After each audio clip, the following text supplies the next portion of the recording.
ক্ষমতায় যেতে একটি দল বিদেশিদের সাথে চুক্তি করছে বলে মন্তব্য করেছেন ঢাকা ৮ আসনের বিএনপি প্রার্থী মির্জা আব্বাস। বৃহস্পতিবার রাজধানীর মোতালি প্লাজায় এক মতবিনিময় সভায় তিনি মন্তব্য করেন। আর সংসদ নির্বাচনে লেভেল প্লেয়িং ফিল্ড না থাকার অভিযোগও তুলেছেন এই আসনের অন্য প্রার্থীরা। মাহাদি সেকেন্দারের রিপোর্ট।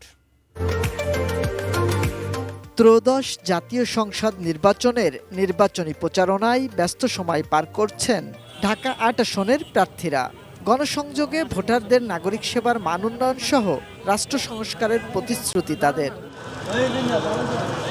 বৃহস্পতিবার বিকেলে ঢাকা ৮ সংসদীয় এলাকার পুরানা পল্টনে গণসংযোগ করেন সিপিবির প্রার্থী ত্রিদীপ কুমার সাহা।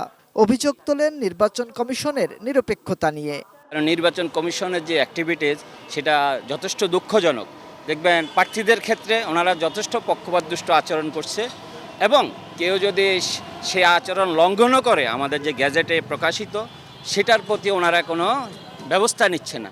এদিন রাজধানীর মোতালি প্লাজায় ভোটারদের সাথে এক মতবিনিময় সভায় বিএনপি প্রার্থী মির্জা আব্বাস শঙ্কা প্রকাশ করেন ভোট কারচুপির। ক্ষমতার নয় সমতার চেয়ার। একটি চক্র চাচ্ছে কোনোভাবে হলে যে কোনোভাবেই হোক একটা বিশেষ দলকে ক্ষমতা নেওয়ার জন্য, যদি না পারে তো নির্বাচন ভণ্ডুল করার জন্য। মিথ্যা কথা বলে ষড়যন্ত্র করে কোনো পরিস্থিতিতেই যদি নির্বাচনে কিছু করার চেষ্টা করেন সেটা আমরা মেনে নেব না। দুপুরে জাতীয় নাগরিক পার্টির নাসিরউদ্দিন পাটোয়ারি গণসংযোগ করেন ঢাকা বিশ্ববিদ্যালয় এলাকায়। জানান নির্বাচিত হলে প্রতিষ্ঠা করবেন ইনসাফ। ইনসাফটা প্রতিষ্ঠা করবো, এটা সবচেয়ে বড় বিষয়। যাতে ইনসাফ কায়েম করতে পারি, সবাইকে ঐক্যবদ্ধ নিয়ে কাজ করবো ইনশাআল্লাহ।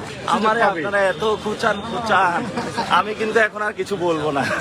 তবে এদিন প্রচারণায় যে ভক্তদের সাথে ছবি তোলার আবদার মেটান তিনি।